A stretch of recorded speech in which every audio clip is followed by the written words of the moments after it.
I was going to ask a slightly different question to the rest of the panel, which is a kind of related question which has come through, which is how close are we to accepting that the medical model is no longer valid?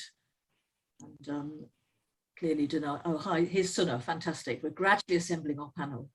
Hi, everyone. Nice to see you. Yeah. We're having a few technical hitches. Dainius doesn't seem to be able to hear us, but I've kicked off with a question, which is about how close are we to accepting that the medical model is no longer valid, which is the very powerful position which Dainius in his influential position has started from. Any thoughts about that? We're having either hands up or press the little hand icon. Jacqui, what would you like to say about that?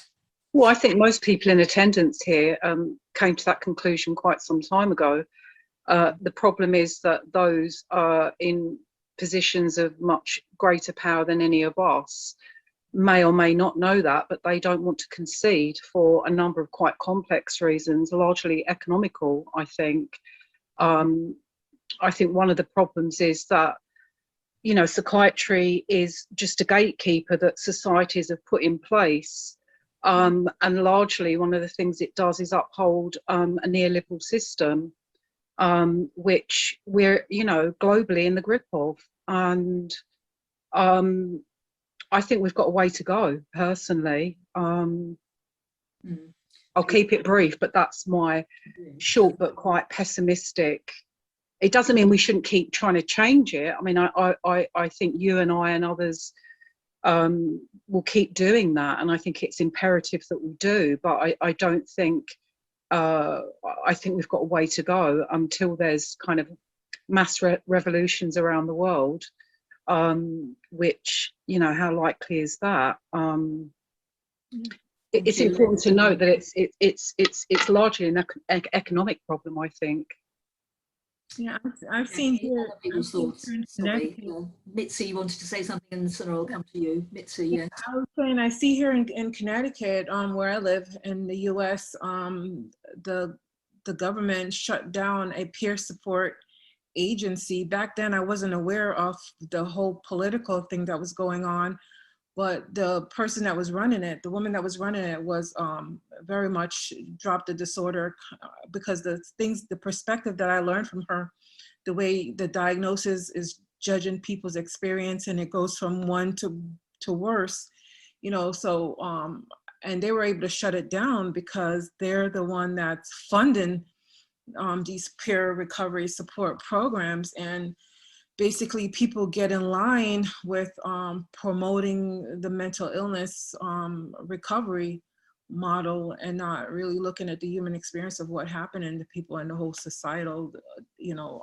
construct of stuff. So when the people who are running the peer support agencies is going along with the mental illness model and servicing the people, and then it's all just one big thing that keeps going on. Yeah. Thank you, Mitzy. Sanah, you wanted to say something? Yeah, thank you so much, Lucy. Hi, everyone. Yeah, I think really, to me, the question is how close are we to embracing each other's madness, Sis, you know? And I think we're quite far away from that. I think we are still collectively and on a community level terrified of our own madnesses. And when we are in proximity to each other's, I think we are practiced at moving away from it.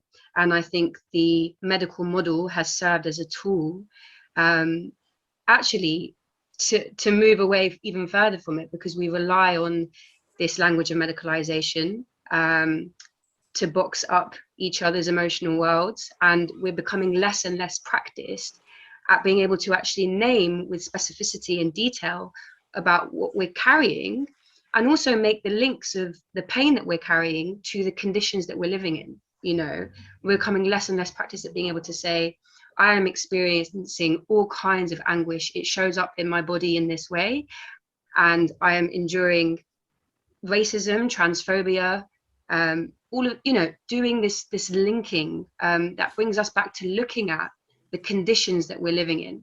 And I think though it may be in some ways well intended, for example, we've got World Mental Health Day coming up, the language of medicalization to, I guess in some ways, maybe try to be non-blaming. This isn't your fault, right? Because you have X, Y, and Z disorder. But all it's doing is moving us away from the possibilities of practicing a different way of talking about our distress. We're becoming more reliant on the language of medicalization. Thank you, Sanah. Really good points there. Peter, you got that little hand up. Thanks, Lucy. Hi, everybody. I'm not able yeah. to. Sorry, I'm not able to take comments from the general attenders, I'm afraid. I can see some yellow hands, little panels above. So, sorry, I'm only taking questions I've already accumulated from the earlier in the day. Yes, go on, Peter. So I think there's a nice conjunction here. So as always, I agree with Jacqui and feel very close to her position. I think we're slightly closer than needing world revolution, though. So I think the fact that Dainius was contracted to be a rapporteur on rights is important, because I think Jacqui's right. Not everybody sees things from a biomedical perspective. And I think it's interesting that Dainius said that the main opposition to his reports came from one particular segment of one group of professions. So what we've got is a load of people who don't see their problems as biomedical illnesses and do want the systems to respond to the sort of external threats that Sanah talked about, and a relatively small group of people in politicians, service commissioners, and one group of particular biomedical professionals leading the opposition to that point of view. I think the secret to crack that is for people to be able to exercise their rights, for people to say, I have a right to healthcare which reflects my needs, rather than I'm being blocked in the expression of my rights by this single perspective from a single group of professionals. So if we were able to help people exercise their rights, and that's partly Dainius's jobs, I think the system would change quite rapidly towards reflecting people's real needs. Slightly more optimistic there from Peter. Thank you. And Vesper, what did you want to say? Yes, I agree with a lot of the points that are currently being shared by the panel. I think I also wanted to convey that, and I mentioned this a little bit earlier in our discussion, that it's that identity freedom on the premise of being a mad person or psychiatric survivor, or in the context of our emotional distress, isn't often thought of because of I'm in an area where light sensors kind of turn off, but you can hear me. So what I wanted to say was that the premise of identity freedom is hugely important, because if we actually influence our society with the idea that emotional distress isn't this inherent dysfunction, that we can largely communicate the idea too that on an institutional level, things have to change, on an interpersonal level, they have to change, and in the way we view ourselves, it has to change, right? That largely there is this idea that it's not just about just thinking about this idea where it's like, oh, okay, well, this is something we have to treat, right? But rather, how do we meet you where you are in the way that your mind and body is, and actually, support you in the ways in which you may hear voices, experience visions, some of these natural reactions to everyday life. Thank you. So, I mean, what we're hearing is we need change at multiple levels, some of which are a lot more difficult to shift than others, and they're keeping us very stark, powerful people, economic systems. But I guess equally, if we need change at multiple levels, we may all have some power to bring about the changes we need to see. And do we have Dainius back yet? Dainius, can you hear us? I think we do. I think, Dainius, you might be signaling that you're able to speak. Can you hear us, Dainius? Can I speak?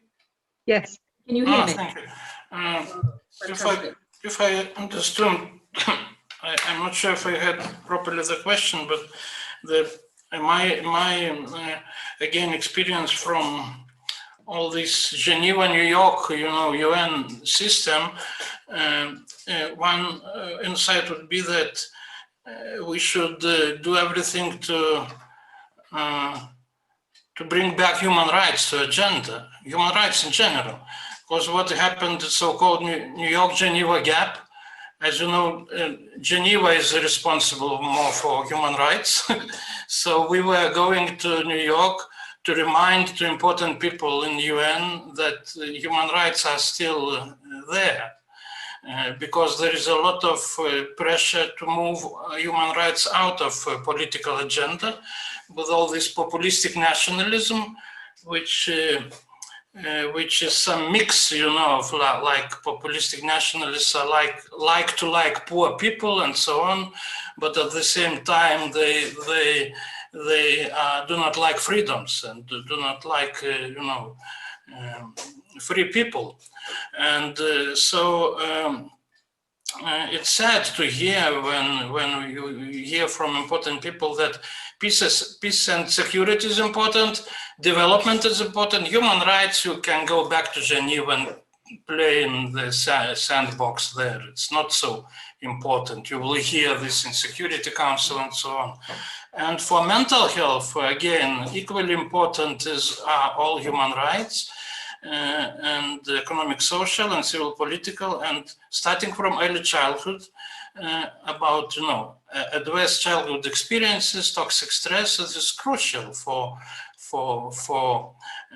all health, not only mental health. And for me, it's about respectful relationships between people, groups, you know, countries, and so on, horizontal relationships, and not vertical, based on you know, power again. So this sounds maybe trivial, but we should be back maybe with experiences with the COVID pandemic to seeing the world global and to multilateralism, because, you know, there was idea that each country should close and solve their problems. So maybe I'm taking too broadly, but how can, to conclude, how can you expect to liberate people with mental health conditions who are closed, thousands of them in institutions? How can you expect if in general human rights are not important? So this is why we should think broadly, more broadly, and make coalitions with other human rights-based organizations. I think that's a very fair point, because human rights are people who are said to have mental health problems, who are, after all, only all of us at some point in our lives, cannot be separated from general human rights. And as soon as you start seeing this as a separate group of people, then you're well on the way to denying people their human rights. But I wanted to ask you something specific, Dainius, when you just disappeared, which was your fascinating statement and observation that, you know, the psychiatry you saw had failed just as badly under capitalism, or certainly had failed as it had under communism. And I wonder if you have thoughts about whether that's the same reasons or different reasons or kind of overlapping reasons.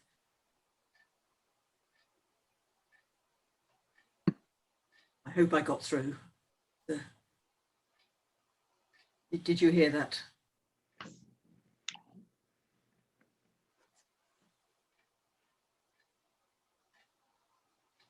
There's some bug that's preventing me from asking that question clearly. Yes, Dainius. Enough to make you paranoid, really, isn't it? Dainius, I just want to check that you can speak right now. Yes. Did you hear that question? This question to me? Yes, it was. Shall I repeat it? Sorry about this. Yes.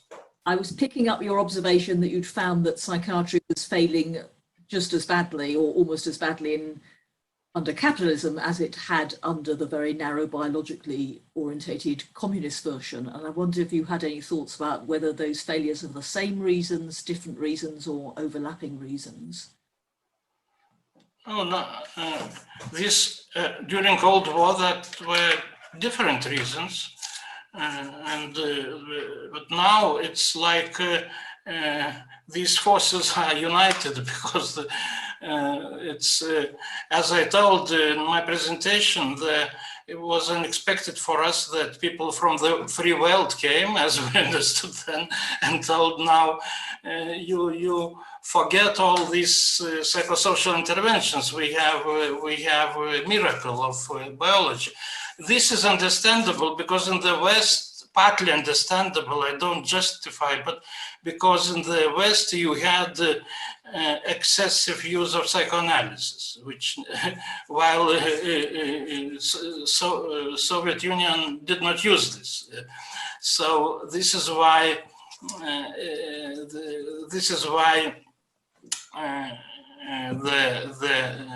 the biological psychiatry was brought to Eastern Europe as a remedy, and again it was another wave of biomedicalization, and so now there are not different routes, but at that time it was a reflection of Cold War, that both camps were interpreting human rights in different way, in differently selective way, and I could tell many stories how mental health issues were hidden, you know, in my, not only mental health, all disability.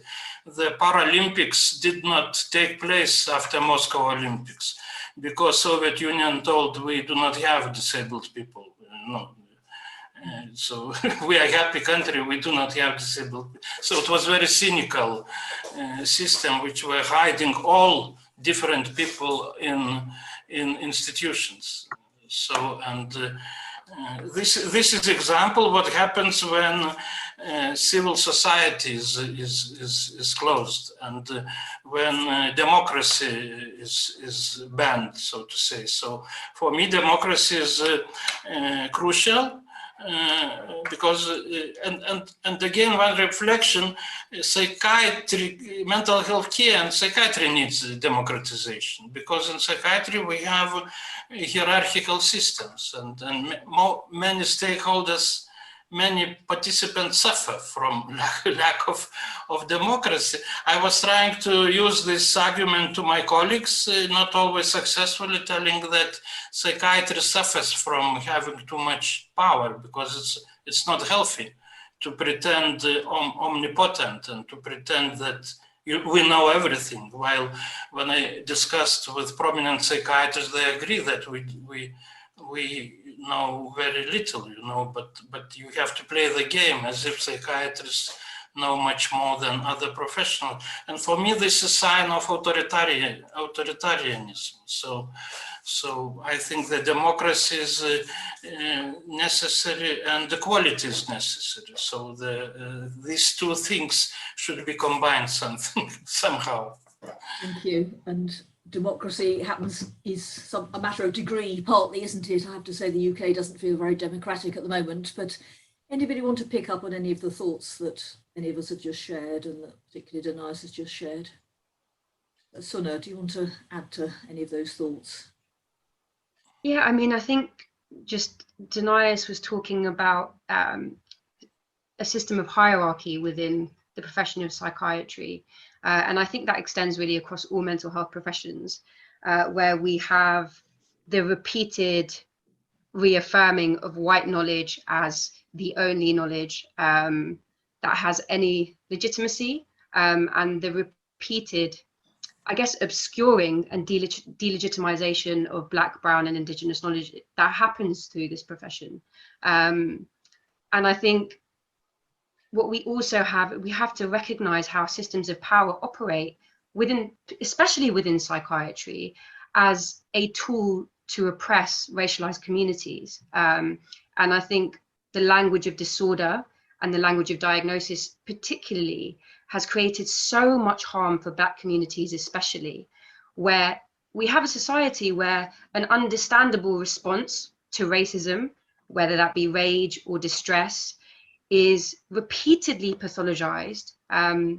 We know, for example, that schizophrenia, the disorder of schizophrenia, is hugely disproportionately put upon Black men when they are expressing any form of distress or rage, that they are entering mental health services through the criminal justice system, that they're much more likely to be medicated than receive any kind of psychological therapy.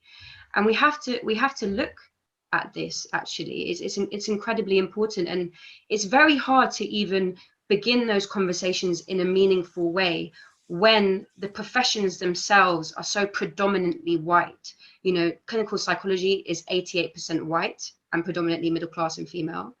And we have the snowy white peaks that go across all of these professions, that as you move up, they are more and more white and male. So I think these are incredibly important things that we need to be thinking about. Thank you for bringing all that into the picture, Sanah. Vesper, what did you want to add? Yeah, I just wanted to say that, you know, I really appreciate everything that everyone has said so far. And I also want to say some of my work as a consultant with the United Nations has really been around intersectionality as a human rights issue. So specifically intersectionality, not just, you know, one identity or another, but rather the overlap and intersection of identities internationally, and how those forms of oppression occurring simultaneously are not often addressed. And I really wanted to talk earlier about how we're speaking to, you know, a primarily white professional mental health system, and that really has a lot to do with racialized violence and the ways in which BIPOC people end up engaging with the mental health system because of racism and the way in which racism impacts our society. When we're talking about you know, mad people and psychiatric survivors, it's really this othering of society that's rooted in ableism and saneism. And that othering really does have a lot to do with the intersections of our identity. If we're perceived as more violent, for example, as a person of color, that's going to impact the diagnosis you receive, which is going to impact whether or not you are institutionalized, incarcerated rather, what medications you may be on to chemically restrain you. All of these things are interassociated, and we're not really speaking to that enough as a society. And earlier I was speaking to the fact that we should stop referring to it as disorder, conditions, struggles. A lot of people are using the term mental health difference right now, differences, to really talk about all those encapsulating experiences. I use emotional distress myself, many other terms, because of the fact that we're not viewing it as a social issue, and again, something that is natural, inherent, or innate, that's primarily environmental, right? That is, it's so important. It's so important when we consider this. Thank you, Vesper. We're on our first question still, but great. So such important stuff's coming up, Jacqui. Then I might move to the question. I mean, just to kind of pick up on what Sanah and Vesper have just said, I think it's to reiterate my earlier point, the issues of racism and sort of inequality and the need for intersectionality. For me, it's really like mental health is just a microcosm of what's happening in much wider society, that what happens to Black and brown people and poor people and trauma survivors and a whole load of other marginalized people within wider society is just being reenacted in really horrific ways within our mental health systems. And I guess just, for me, this kind of language of disorder, which I hope to speak to later, is really to try and, one of the imperatives is really to just speak of all of these ways that people are expressing their understandable responses to racism, poverty, inequality, and to move away from special terms, these special sort of mental health catchphrases, let's just use ordinary language. I mean, I guess to sort of try and have a more hopeful note, I think one of the potential outcomes of the pandemic is that, it's something that everybody has experienced and everybody's been affected by.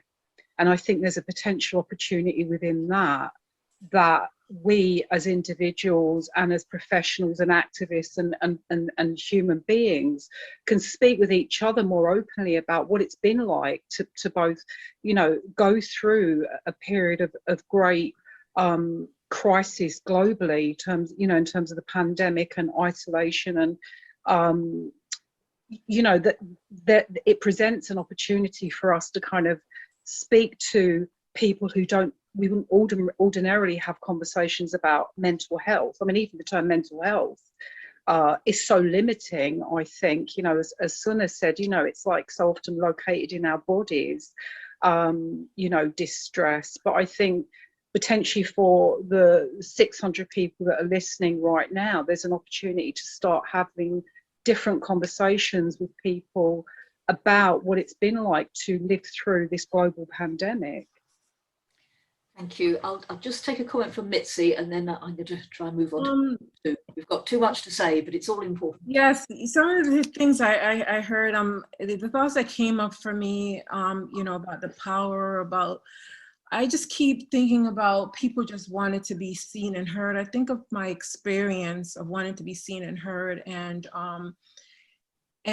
what the society has set up, you know, white men, white women, people with titles, people with power. So if you're a little kid coming from a really impoverished background and abused, then you want to talk to the people, and you feel seen and heard from the people with those titles and those colors and things like that.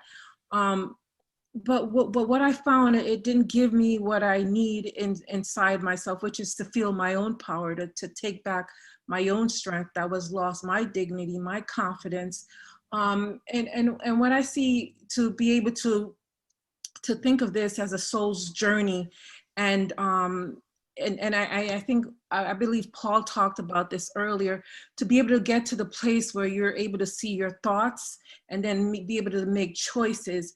20 years on a drug and a diagnosis didn't help me do that.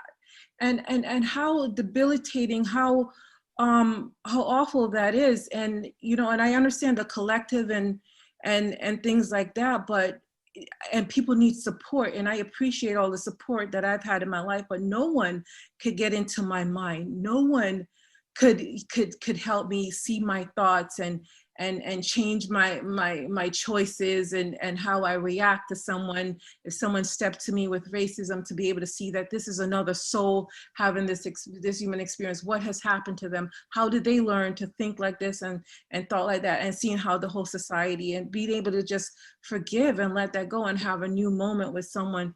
So the whole power and balance, what I've come to find is that everyone's voice needs to be heard, and if we keep looking at all the psychological personality ego stuff, it's just not moving us forward to where we need to be, and that's what I think of. You know, I just look at it that what happened to me was shaming, and that shame caused like a veil to be there where I can't see and I can't be present, because I have all these thoughts of pain or judgment and comparison and competing, and then I can't be present with somebody. And what I need to be able to just feel confident and know my worth in this world is to be present. And so that's something that I think of when I do this work.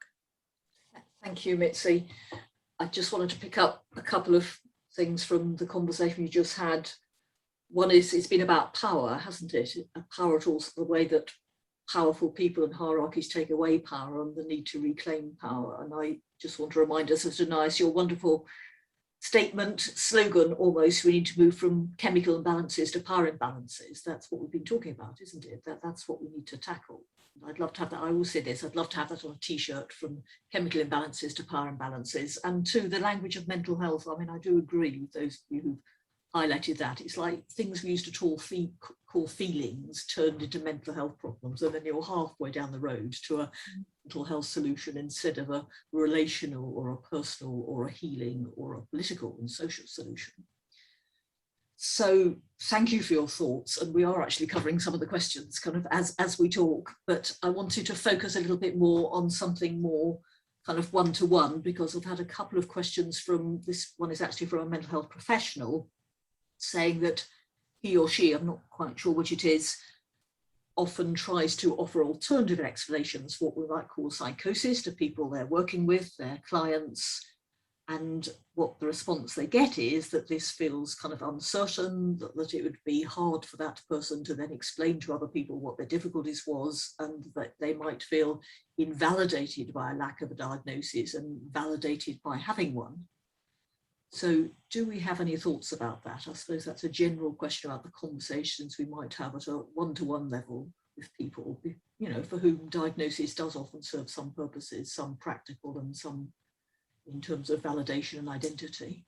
Anybody You know, I think people need support. People need support, but what does that support looks like? You know, to diagnose somebody, to say this is a diagnosis and this is something wrong with your brain, it's just really devastating thing that doesn't support someone to really you know, take back their, you know, their autonomy, their dignity, Okay. to move their life forward. Can I thank you, Mitzy? I'm going to try and make sure everyone has a chance to have a final round of comments. Peter, you had your hand up. Did you intentionally? Yeah, thanks. I was just struggling to unmute. Yeah, I mean, I think support, as Mitzy says, is one way. I think this is also the legitimate use of, I guess, what you might call power. So, you know, if I was to go to another country and start speaking English to people, which of course I do because my education has been rubbish and I don't speak any other languages other than English. First of all, it's arrogant to expect people to understand me. And secondly, they won't understand me. So if we're saying to people, walk into the world where you have services, you have provision, you have diagnosis, you have pharmacies, you have doctors, and speak in a different language, it's going to be difficult to get your ideas across. People are going to misunderstand you. It's going to be difficult.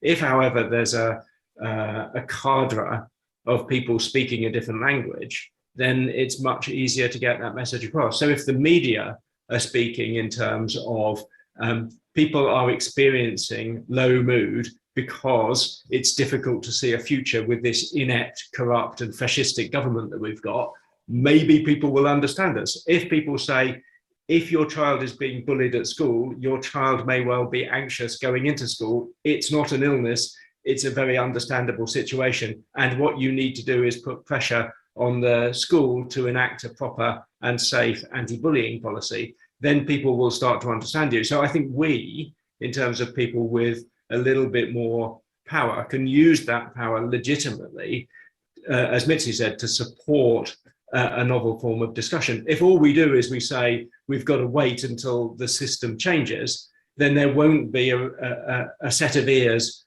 able to hear when people ask for services in a slightly different way. But if we start the conversation, then people will understand what's being told to them. Yeah, some of this is pragmatic consequences so people can get the resources that they need. Which includes, for instance, you know, if I write a letter to the Department for Work and Pensions about somebody's benefits, if it's the case that the assessor reading that letter will, in fact, by virtue of the rules and regulations, require a diagnosis, then I'm going to give a diagnosis. But I sure as hell will include a critique of that diagnosis so that the assessor has got that critique in their head for the next time somebody starts to use an alternative formulation of their problems. If I don't use that alternative formulation, say in court reports, when answering questions to the media, then the seeds are never sown, allowing people to have a different conversation in a month or a year's time. So we've got an obligation to introduce those ideas, I think.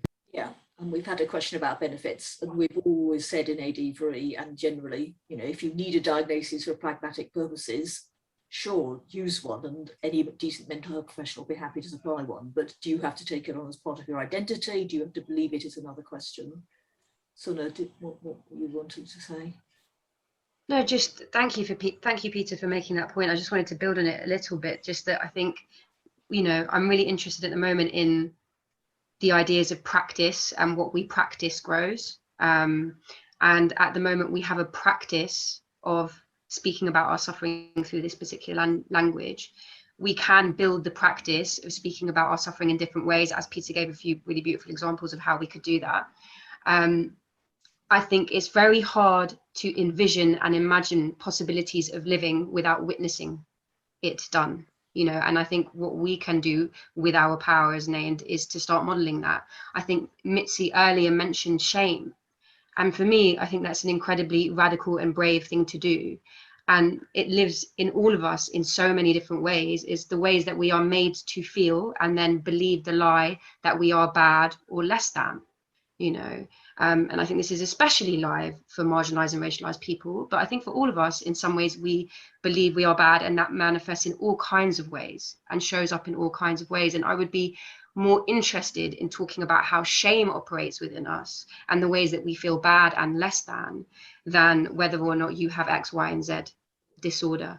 And I think the thing about shame too is it is very shared, and this lie that we individually experience something that is wrong in our individual biochemistry or brain, it's incredibly misleading, and we can come back to, through conversations of shame, how this is tied up to the shared conditions that we live in that are unsurvivable and traumatizing, and I think I'd be more interested in as well is redefining what we understand to be therapy as just being this one-to-one place where we talk to one person in an individual room. And actually, I think the most meaningful therapy is actually transforming the structures that are making us feel so terrible and feel despair, the structures that are inducing this. What can we do to change the environments that we are living in that are making us feel this suffering? Again, I think that can be a really overwhelming question, but it's about our spheres of influence. And we have spheres of influence as professionals, as people, as activists, even our families. We have places where we can create influence, and have influence over. So, yeah. Really helpful, Sanah, partly because it leads nicely on to what was going to be my last question, which also came from a member of the audience. What can we do in a small way in our own lives as they are to start to bring about change? And we've actually had some examples, haven't we? Peter says, as professionals, we can offer alternatives and critiques. You said we can start talking about our experience differently, and speaking openly and perhaps, challenging some of this mental health language. Anybody else? I say last 9 minutes to say what we can do a little bit differently in our own lives. Yes. My thing is getting to know yourself. That's getting to know myself and everything about myself, because all of the things, all of the ways that I operate, and then being able to see my reaction to something and being able to change it the next time. It's just life. It's a situation. Just getting to know yourself. And I'm not judging everybody else when someone is going through something.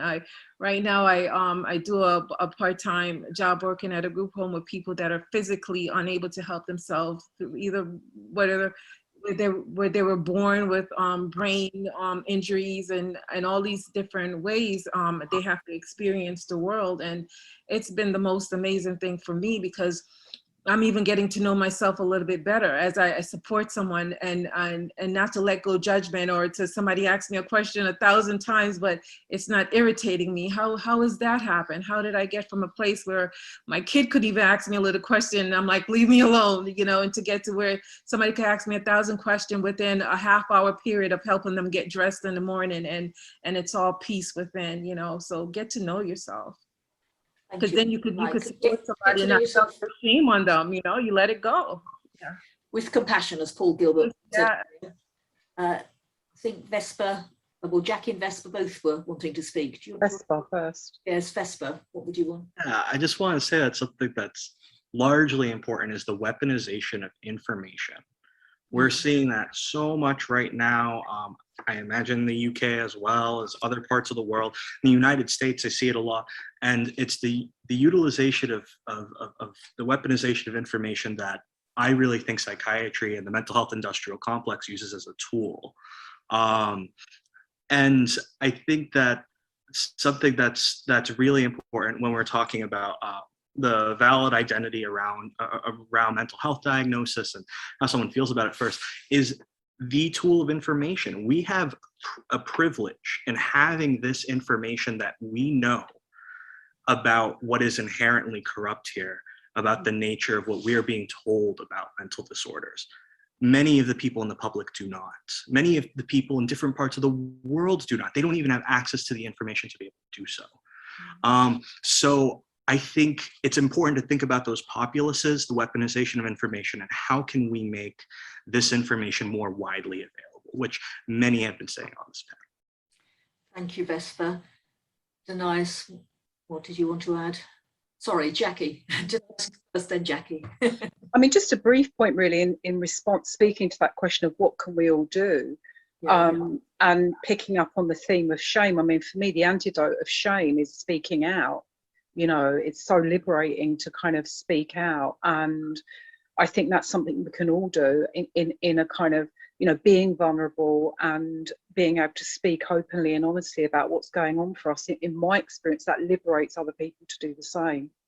And I guess that's something I would encourage people to do with compassion and with gentleness. But that in itself can be revolutionary in terms of our relationships and affecting change on a kind of really grassroots level within our families and friendship groups and just in our communities. Thank you. Dainius, did you wanted to add something? Well, I want to say that after many years when I have seen so many people their rights violated, especially in psychiatric facilities, and thinking, is it possible psychiatry without coercion? Is it possible such thing? And some time ago we met in one of capitals of Europe and discussed, and we were trying to convince Central Europeans to stop cage beds. You know the story of cage beds. And this is Austro-Hungarian legacy, legacy Austro-Hungarian Empire. And they were telling cage beds is a good thing. I told, why? And you know, the explanation was that this is lesser evil than what was happening in Soviet Empire. And Soviet Empire, instead of cage beds, was chemical restraints. So it's such a sad discussion, you know, the 21st century, we discuss, shall we lock people in cages, cage beds, or shall we make some, I don't know, civil death with medications that they don't move because they are so agitated that they stop moving.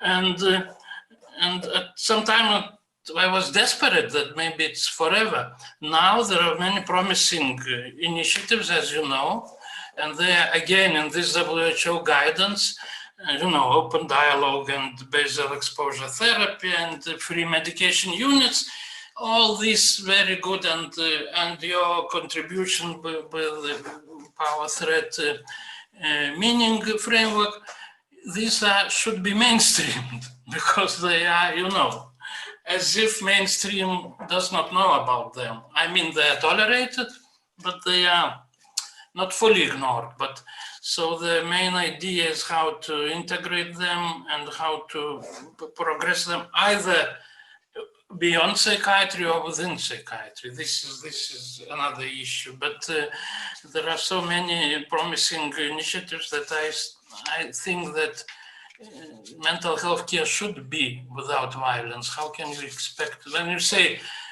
enabling, supporting environment should be in all settings, yes, family, school, society, everything, except mental health facilities. So it's very strange, including mental health facilities, they should be free from coercion. Thank you. We're on time. We're heading up to the final bell. Really, really helpful contributions from everyone. There's been a parallel, very lively discussion in the chat, which I just saw slightly out of the side of my eye, but I haven't been able to see it all. But there's been lots of discussion going on, so I should be interested to look at the chat. But we've had some fabulous discussions and contributions. We've covered. Lucy, can I say one last thing? You know, Yes, I was please. told that if I want to be seen and heard, I should go get a social work certificate or something like that. Because that's how bad it is in this society, that you can't be seen and heard without a title. And I said, I'm not going to do that because I know my worth. And then there's a lot of kids and people growing up right now that is coming from the place of impoverishment that I'm experiencing, that are not going to be able to get a social work, and they need to know they're worthy. And so, you know, and people need to know they're worthy without some title or something. So That's true. And we certainly hope that in this environment, you don't have to have a title. In fact, we welcome people without titles at AD4E. And one thing we're all doing, of course, is contributing today, isn't it? We're speaking out individually and collectively in events like this. You know, several thousand people signed up. And so it's fabulous to have you all with us today. Thank you very, very much indeed for your contributions. And we hope you're able to stay for the rest of the day. Thank you, everybody. Thank you. Thank you. Thank you. Thank you very much. Sanah, Jacqui. Thank you. Dainius. Thanks a lot. Learning how to pronounce your name, Dainius.